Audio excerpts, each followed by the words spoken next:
نبی پاک علیہ الصلوۃ والسلام کے جو مرض کی ابتدا ہوئی، مرض مبارک کی ابتدا ہوئی، وہ کب ہوئی اور اس میں کیا کیفیات رہیں؟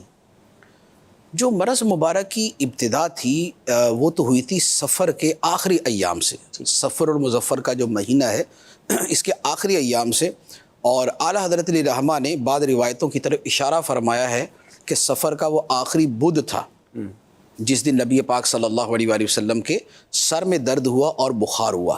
تو یہ جو آخری چہار شنبہ بنانے کا معمول ہے نا، یہ پاک و ہند کے اندر اس طرح یہ چلتا ہے کہ یہاں پر آخری چہار شنبہ منایا جاتا ہے، اور وہ یہ سمجھ کے منایا جاتا ہے کہ نبی پاک علیہ السلام اس دن شفا یاب ہوئے تھے، یعنی آپ نے کسی مرض سے شفا پائی تھی، آخری بدھ کہا جاتا ہے، جبکہ حقیقت جو ہے وہ اس کے برعکس ہے اللہ کہ جس مرض میں نبی پاک صلی اللہ علیہ وآلہ وسلم نے وصال فرمایا ہے اس کی ابتدا اس بدھ والے دن سے ہوئی تھی اور سفر کے آخری بدھ سے ہوئی تھی، ٹھیک ہے۔ تو لہذا یہ جو اس کا منانا ہے نا، یہ ایک فضول حرکت ہے، یعنی کہ وہ ایک غلط تصور کے اوپر یا غلط روایت کے اوپر مبنی ہے۔ بچوں کو لے کے گھومنے جاتے ہیں کہ بھائی اس دن جو ہے وہ نبی پاک نے شفا پائی تھی تو گھومنے جاتے ہیں۔ میں تو ایک مرتبہ میں لاہور میں پڑھتا تھا جامعہ نظامیہ میں، تو ایک مرتبہ یہی دن تھا بدھ کا، تو مجھے تو کوئی آئیڈیا تھا نہیں، تو میں کسی کام سے گیا مینار پاکستان کی سائڈ، تو وہاں گیا تو گزرنے کی جگہ نہیں، یعنی اس کے اب تو خیر وہ سارا نقشہ چینج ہو گیا، اس زمانے میں کچھ اور تھا، تو اتنا رش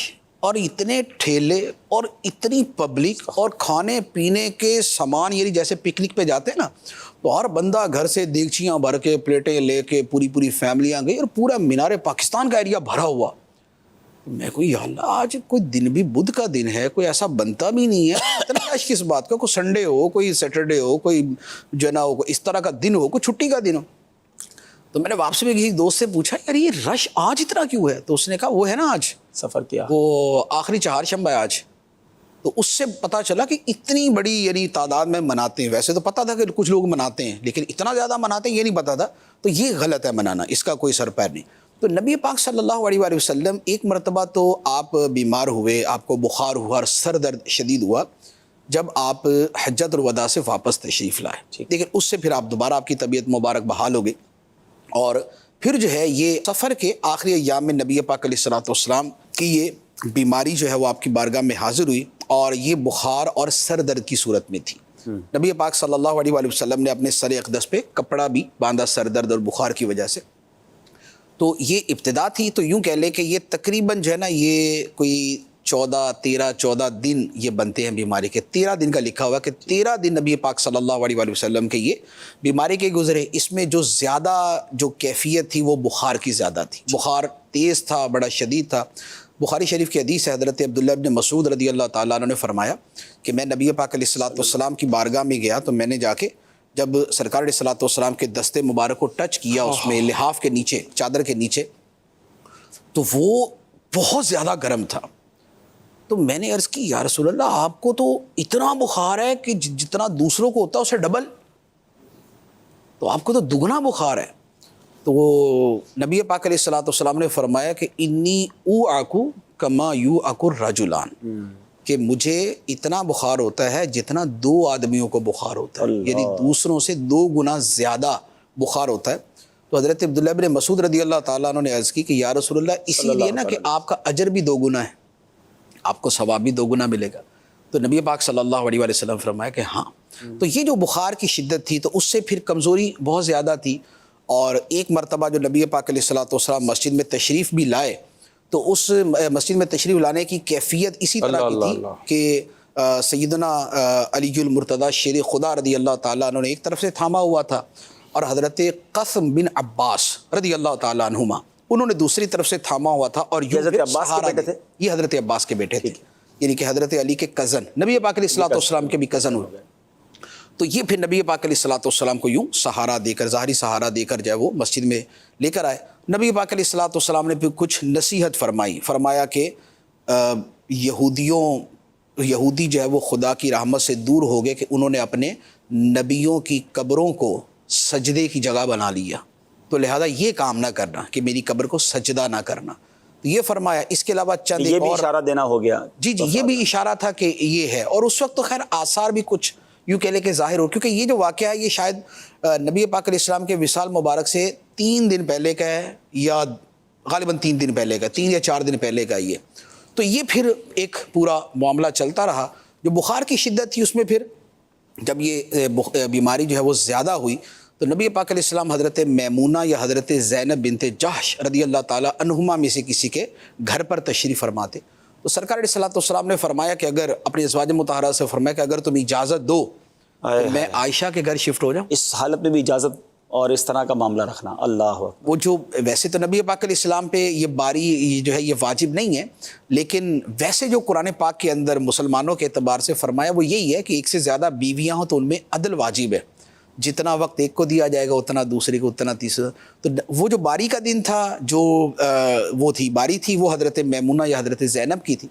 تو نبی پاک علیہ السلام نے فرمایا کہ اگر اجازت ہو تو میں حضرت عائشہ کی طرف شفٹ ہو جاؤں. تو سب نے اجازت دے دی تو سرکار علیہ السلام وہاں تشریف لے گئے. لیکن اس سے پہلے حضرت حفصہ رضی اللہ تعالی عنہا کے صحن مبارک میں نبی پاک علیہ السلام نے فرمایا کہ 7 مشکیزوں کا پانی یہ میرے اوپر ڈالو. اللہ. تو 7 مشکیزیں کہ جن کے منہ جو ہے وہ پانی بھرنے کے بعد کھولے نہیں گئے تھے, تو ان کا پانی نبی پاک علیہ السلام پہ بہایا گیا. تو سرکار علیہ السلام نے فرمایا کہ پورا ہو گیا, یعنی 7 پورے ہو گئے. تو عرض کی جی ہو گئے. تو فرمایا ٹھیک ہے اب ضرورت نہیں ہے. اور اس کے بعد پھر حضرت عائشہ رضی اللہ تعالیٰ عنہ کے گھر تشریف لے گئے. پھر وہاں پر جو کیفیت مبارک تھی وہ یہی تھی کہ اس میں بے چینی اور اس میں بخار, اس میں سر درد, نماز تھی جو ہے وہ حضرت ابوبکر صدیق کو جی وہ میں عرض کرتا ہوں اس کا کیا تھا. تو اس میں یہ تھا کہ پھر نبی پاک علیہ السلام کے پاس ایک پیالہ مبارک رکھا ہوا تھا جس میں پانی ہوتا تھا. تو سرکار صلی اللہ علیہ وآلہ وسلم اپنا دستے مبارک اس پیالے کے اندر ڈبو کے تو اس کا پانی جو ہے نا وہ اپنے چہرے پر اپنے بدن مبارک پہ پھیرتے تھے. یہ جیسے بخار والے کو وہ ٹھنڈی پٹی کرتے ہیں یا اس کو پانی وغیرہ لگاتے ہیں تسکین کے لیے, تو نبی پاک علیہ السلام وہ کرتے تھے. اور جو دم وغیرہ تھے تو ویسے تو سرکار علیہ السلام کا معمول تھا کہ ہر رات کو سورہ فلق سورہ ناس پڑھ کے اپنے اوپر دم کرتے تھے, دستے مبارک پہ دم کر کے اپنے بدن اطہر پہ پھیرتے تھے. اور بیماری میں بھی نبی پاک علیہ السلام کا یہی معمول تھا کہ بیماری کے اندر آپ شفا کے لیے بھی اسی طرح دم فرمایا کرتے تھے. تو حضرت عائشہ صدیقہ رضی اللہ تعالیٰ نے فرمایا کہ چونکہ نبی پاک علیہ السلام کی طبیعت مبارک کی جو ناسازی تھی اور کمزوری تھی وہ بہت زیادہ تھی, تو پھر یہ جو آخری ایام تھے ان میں پھر میں سورہ فلق اور سورہ ناس پڑھ کے اپنے ہاتھوں پہ دم کر کے تو نبی پاک صلی اللہ علیہ وآلہ وسلم کے بدن اطہر پر پھیر دیا کرتی تھی. تو یہ جو ہے نا وہ دم وغیرہ کا معاملہ تھا. نمازوں کا جہاں تک معاملہ ہے تو نمازوں کا یہ تھا کہ نبی پاک علیہ السلام جب مسجد میں تشریف لے جانے سے جو ہے نا وہ آپ نے بہت زیادہ کمزوری محسوس فرمائی, تو پھر آپ نے حضرت عائشہ سے فرمایا کہ ابو بکر سے کہو کہ وہ نماز پڑھائیں. تو حضرت عائشہ رضی اللہ تعالیٰ نے عرض کی یا رسول اللہ کسی اور کو فرما دیں. تو فرمایا کہ نہیں انہی کو کہو. عرض کی نہیں یا رسول اللہ کسی اور کو کہہ دیں. تو پھر عرض کی کہ یا رسول اللہ وہ بڑے نرم دل ہیں, آپ کی جگہ کھڑے نہیں ہو سکیں گے, کیونکہ آپ سمجھتے نا جو حالت و کیفیت ہے وہ تو ناقابل برداشت. تو عرض کی یا رسول اللہ وہ بہت رقیق القلب ہے, آپ کی جگہ کھڑے نہیں ہو سکتے. وہ اس لیے کہہ رہی تھی کہ کسی اور کو کہہ دیں. وہ اس لیے کہہ رہی تھی, اور اس میں دوسرا ایک پہلو یہ بھی تھا کہ نبی پاک علیہ السلام کی جگہ کھڑے ہونے کا مطلب لوگ سمجھ جائیں گے کہ سرکار علیہ السلام دنیا سے تشریف لے جا رہے ہیں اور ان کی جگہ یہ ہیں. اور یہ ہوتا نا کہ لوگ اپنے محبوب کی جگہ دوسرے کو دیکھیں تو اس کے حوالے سے دل کی کیفیت بدل جاتی ہے کہ یہ کیوں. تو یہ بھی اس میں ایک سبب موجود تھا. خود حضرت عائشہ رضی اللہ تعالیٰ نے بیان فرمایا.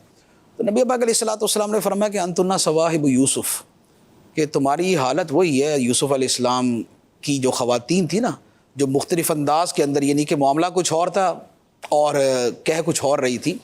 تو اصل وجہ وہ ہے اور یہ ضمنی ہے لیکن اس کو زیادہ واضح کر کے پیش کیا جا رہا ہے. تو بہرحال پھر حکم مبارک ہو گیا تو پھر صدیق اکبر رضی اللہ تعالیٰ عنہ کھڑے ہو گئے اور آپ نے 17 نمازیں پڑھائیں. ٹھیک, 17 نمازیں آپ نے پڑھائی ہیں نبی پاک علیہ السلام کی حیات ظاہری کے اندر. اور یہ گویا ایک میسج بھی تھا کہ یہی خلیفہ اول ہیں. بھی تھا. اسی لیے بعد میں صحابہ کرام نے فرمایا بھی یہ کہ نبی پاک علیہ السلام نے ہمارے دین کے لیے صدیق اکبر رضی اللہ تعالیٰ عنہ کو ہمارا امام بنایا, تو ہم نے اپنی دنیا کے لیے بھی آپ ہی کو امام بنا لیا. تو یہ والی ہی روایت بیان بھی کی صحابہ کرام نے. اس کے بعد پھر صدیق اکبر رضی اللہ تعالیٰ عنہ جو ہے وہ نمازیں ادا فرماتے رہے اور 3 دن جو ہے وہ نبی پاک علیہ السلام مسجد میں تشریف نہیں لائے. تو جب تیسرا دن آیا, یعنی کہ لاسٹ ڈے جو پیر شریف کا دن تھا, جب تیسرا دن تھا تو اس میں پھر فجر کی نماز میں اس سے پہلے ایک نماز میں ظہر کی نماز میں نبی پاک علیہ السلام تشریف لائے. تو ظہر کی نماز میں جب آپ آئے، اور وہ بھی حضرت علی رضی اللہ تعالیٰ عنہ اور ساتھ غالباً وہی حضرت فضل یا حضرت قاسم بن عباس رضی اللہ، ان دو میں سے کوئی ایک تھا، تو یہی حضرات جو ہے وہ ساتھ تھے. تو یہ جب مسجد میں آئے تو صحابہ کرام میں تھوڑا سا جو ہے نا نماز کے اندر ہی جو ہے وہ ذرا آواز اس طرح کی کہ پتہ چل جائے کہ سرکار تشریف لائے. تو نبی پاک علیہ الصلوۃ والسلام جو ہے وہ پچھلی صفوں سے یوں تشریف لائے. تو صدیق اکبر رضی اللہ تعالیٰ عنہ نے جب یوں کر کے دیکھا کہ سرکار علیہ الصلوۃ والسلام میں تو پیچھے ہو گئے، تو نبی پاک علیہ الصلوۃ والسلام نے اشارہ بھی فرمایا کہ آگے ہو جا، لیکن وہ پیچھے ہو گئے. تو نبی پاک علیہ الصلوۃ والسلام آگے تشریف لائے. تو سرکار علیہ الصلوۃ والسلام بیٹھے ہوئے تھے اور صحابہ کرام پیچھے کھڑے تھے. تو نماز کے بعد جو ہے پھر نبی پاک علیہ الصلوۃ والسلام نے کچھ نصیحتیں بھی فرمائیں، ایک دو نصیحتوں کا تذکرہ ہے، نصیحتیں فرمائیں. اور یہ جو ہے یہ وہ یوں تھا کہ صحابہ کرام صدیق اکبر رضی اللہ تعالیٰ عنہ کی اقتداء کر رہے تھے اور صدیق اکبر نبی پاک علیہ الصلوۃ والسلام کی اقتداء کر رہے تھے. لیکن وہ حقیقت تو یہ تھی کہ نبی پاک علیہ السلام امام تھے اور صدیق اکبر مکبر تھے. اس مکبر ہونے کو یوں کر کے تعبیر کر دیا. یہ وہ آخری نماز ہے جو نبی پاک علیہ الصلوۃ والسلام نے مسجد نبوی شریف میں ادا فرمائی، ظہر کی نماز. اس کے بعد جو سرکار تشریف لے گئے تو پھر دوبارہ آپ نماز کے لیے نہیں آئے. ہاں آخری جو دن تھا، پیر کا دن تھا، اس میں فجر کی نماز میں نبی پاک صلی اللہ تعالیٰ علیہ وآلہ وسلم جو ہے وہ اپنے حجرہ مبارکہ سے باہر نکلے، اس کے دروازے پہ تشریف لائے اور پردہ مبارک جو ہے وہ ارخا سترہ اس کا پردہ مبارک جو ہے نا وہ ہٹایا.